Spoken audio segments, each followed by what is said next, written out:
Yo, what's good, my local gun lovers? How we doing today? And this is a video I've been wanting to do for a while now. I just didn't want to do the video anytime soon just because I wanted to get the feel for the guns. But we're going to be talking about the infamous 10mm round and the competitors right now for the 10mm platform. You have the Glock 20. This is a Gen 5 MOS. And then you have the Smith and Wesson M&P 10mm. It's a 2.0 version, a lot more better grips, better trigger. We're gonna be speaking on the Smith & Wesson 4. We're gonna keep the Glock last. So, what you get in the M&P 10, you get very, very good stippling. Sometimes it can be over stippled, in my opinion. Yes, I do carry a 10mm here and there when I feel like it, but it's not an everyday thing. It's just when I really feel like it. So with this M&P, the stipple is good, but when you carry it, it tends to rub it on your stomach and feel very uncomfortable, but that's all personal preference. You can always just put goon tape around it, it's not no issue. So it's not a real big issue to me. Capacity wise, you get an all metal mag 15. Yes, these are live rounds in here. There's nothing in the chamber for all my safety junkies. Like I said, I do carry these guns a lot sometimes, so I tend to have them loaded. But for this video, everything is safe and clear. So what do you get in the Smith & Wesson M&P 10? You get stippled, nice cuts on the slide for good press checks, better trigger. So you have the performance center trigger. In my opinion, I love the trigger compared to the Glock 20. This trigger is phenomenal. You get a safety up here. This one's optic ready, so you could throw an optic on it. You could throw a light rail. I normally have a light, but the light's set up on my other carry pistol for I could fit in my holster. But honestly, man, if you want to have a Glock 20 to carry, I would tell you to go with the Smith & Wesson. Just because the Smith & Wesson is a little bit smaller than the Glock 20 itself. I said a little bit. Actually, let me lift this up, it's actually not that much. Not that much at all. So if you want to get a good carry 10mm, this is definitely a way to go. It's a little bit smaller, so it wouldn't print as much. Even though you're carrying a big boy round, it's gonna be more towards like the Glock 45, Glock 17 type of whiff span and carry, whatever you want to say. But everything you get on the Smith & Wesson, obviously upgraded slide. Better slide cuts, better stippling, better trigger. This has suppressor high sights on it. Not too many things you could say about it.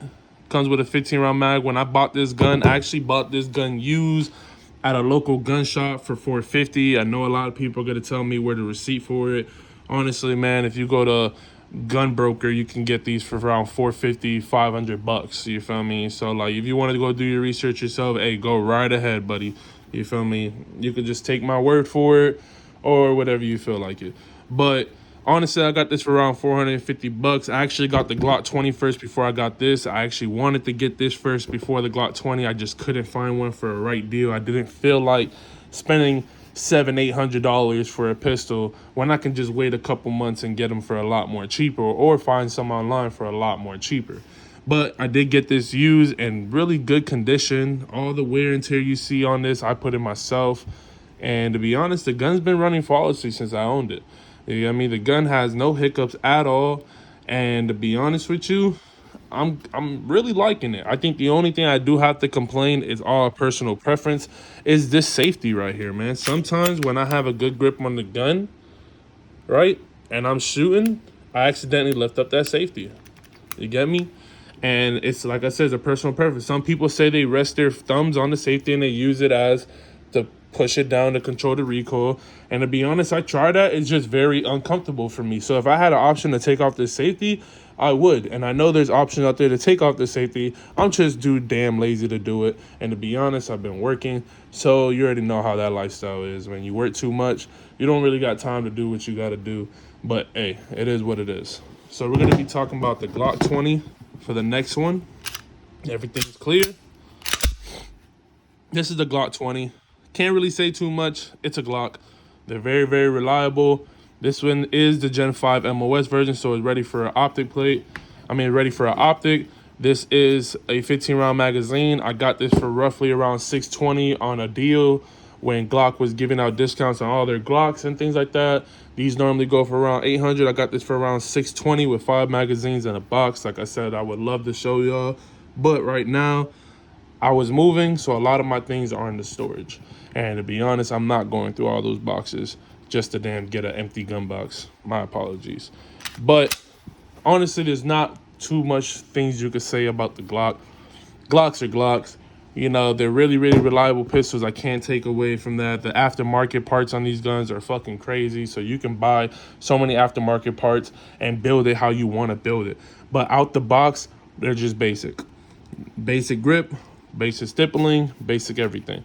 And to be honest, there's really not that much to say. One thing I could say, I think the Glock 20 absorb a lot more recoil off the 10mm round than the Smith and Wesson. This one, bro, even with the extra grip, the extra stippling for you can grip it more, man, this thing kicks like a mule. Like, this thing kicks, but it's a very controllable kick. It's not like you can't hit your shot with it. Like me personally, a lot of people ask me why I carry a Glock 20. If you can control the recoil, why not carry a high caliber, weapon, something a little bit more thump to it, you get me? So, whatever when you got to do what you got to do, they're not going to get back up. But the Glock 20, not the Glock 20, the Smith and Wesson M&P is a really, really solid platform. It's from Smith and Wesson. They're up there with Glock when it comes to reliability. They've been here for a long, long time. I'm not going to take that away from them. And I'll be honest, this 10mm versions they came out with, in my opinion, they just look so much better with all the aggressive styling on there, all the grip texture, the slide cuts, the trigger. It just looks all in all more aggressive. But this right here would definitely get the job done. I'm not taking that away from it. This gun, since I owned it, gave me 0 hiccups. I threw every ammo I could possibly throw at it. 0 hiccup. I probably have roughly around like 600 rounds into it, and I still have no hiccups at all. This is my bedside gun. That's why they're loaded.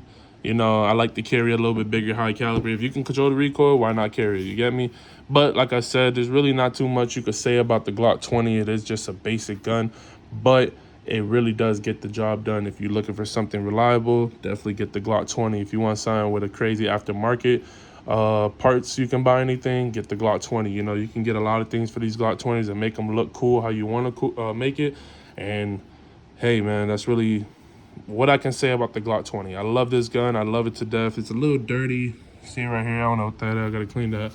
I love this gun. I'm not going to take that away. I wouldn't sell this gun since it's my first ever 10mm. But I just wish feature and quality wise, the features, I wish they can do a little bit better like Smith and Wesson did. If you guys want to know, oh yeah, let's talk about price points. This brand new go for around 800. This brand new goes around about 800, 7 something.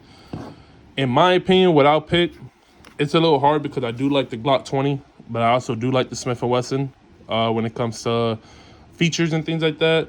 So it's all personal preference. If I had to pick, I'll pick the Smith & Wesson first just because you have the upgraded trigger, all the performance things on it, and then I'll get the Glock 20. I got the Glock 20 first, then the Smith & Wesson when a good deal popped up for this gun. But before I end this video, for the people that want to know what type of ammunition I carry the Hornadies. These are 10mm 180 grain HTPs. Very, very solid rounds. I use these as my home defense. My bad, shaking up the whole camera. Oof. I use these as my home defense. These are very, very solid rounds. Never had an issue at all. Hornadies are really, really good. And when I carry the Smith & Wesson, I'm going with the Winchesters. 180 grain, 10mm rounds. Can't go wrong with it. You just can't go wrong with it. Good bang for your buck type of rounds. Still get the job done. That's all that matters, right? If they get the job done, that's all that matters. But for whoever wants to get any of these guns, they want their opinion on it. They're both very, very sought after guns. The aftermarket parts on the Glocks are crazy, so you can buy any aftermarket parts you want and build it how you want to build. These are a little bit less not after. You can't really find a lot of things aftermarket wise, but these guns come great out the box. Nice stipple, nice trigger, nice cuts, and there's really not a lot of things you need to do to this gun. There's a lot of things you need to do to this gun, but this gun is still solid. I'm not gonna beat it up. This is a reliable gun. If you want to go, if you live in a town where you got bears, semi-automatic 10mm round, semi-automatic 10mm gun is the best way to go. You know, a Glock or a Smith and Wesson, as long as you're defending your family, that's all that matters, right? And yes, I got that Harbor Freight TLR. I already know a lot of people are gonna say something in the comment, but at the end of the day, hey, it is what it is. These things still bright as shit. But yeah, guys, what do you guys think? Leave a comment down below what you think about the Glock 20 and the Smith and Wesson M&P 10. I mean, which one would you get? And if you guys own one, how do you like it? Be honest with me, let me know. And if you think I'm doing something in the video that needs to be changed, just let me know, man. We're all learning over here. I don't really be doing videos like that, but I do try to give out the best content and the best reviews without lying to you. I don't want to lie. I'm just going to tell you how it is. Sometimes it's just personal preference, but we all here for the same reason. We want to know, is it worth buying or not? You guys stay safe, stay dangerous, and always stay strapped.